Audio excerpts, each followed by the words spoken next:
Astronaut Scott Kelly here calls out Fox News on their program for lying about Biden abandoning astronauts. Check it out. Before I talk about that, let me say something. I was watching the previous your previous program, The Five, and they're talking about abandoned and they were stranded by President Biden. That is not true. They have had a spacecraft up there since September that was going to bring them home.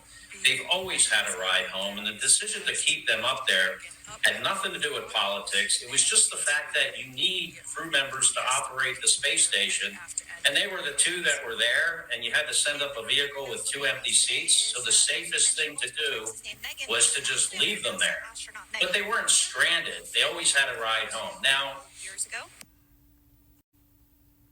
it's more propaganda and lies put out by the far right wing in this country for whatever reason. I don't even know what the gain would be in this particular lie. I've been sharing content that has been given to me by a friend of mine that works at NASA, who has been telling me that what you are hearing in the news is not accurate, that they have had a ride home the whole time, that there are reasons why they were left in space, there are reasons why certain flights take place in certain ways.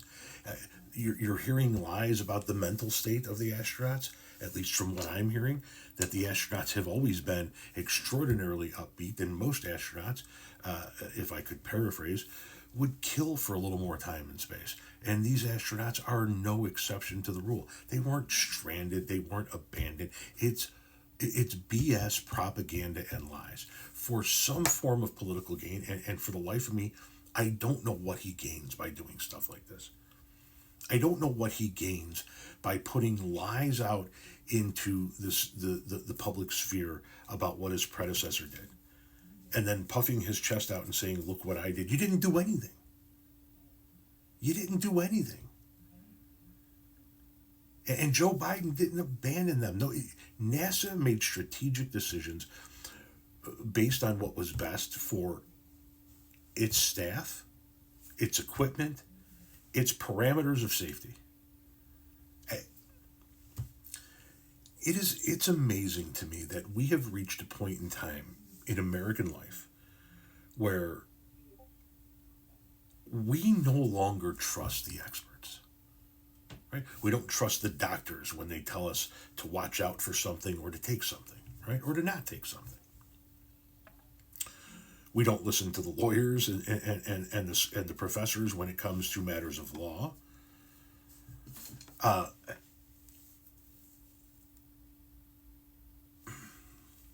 And now we don't listen to the men and women who built the greatest space program in human history, accomplished things that no one ever thought possible, continue to accomplish things that no one ever thought possible.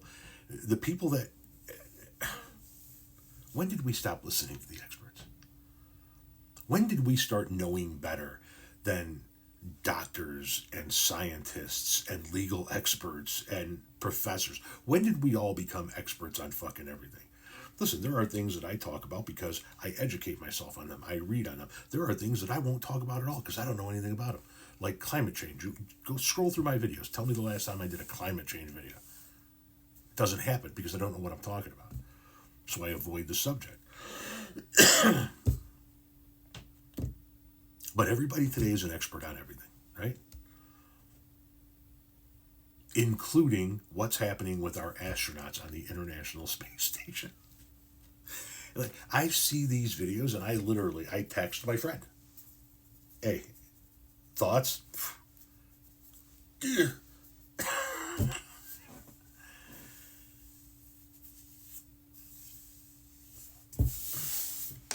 I don't know when we stopped believing the experts in every field, in every subject.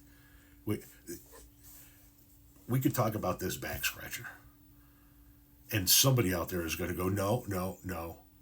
This was made with a blank machine with this type of wood, with this type of angle, and this type of this. And the person who owns the company that makes these could come on and go, that's incorrect. Let me give you the correct data and break down for you exactly how it was made, with what, how long it took, what type of machine, everything. And the other person would still be like, nope, he's wrong.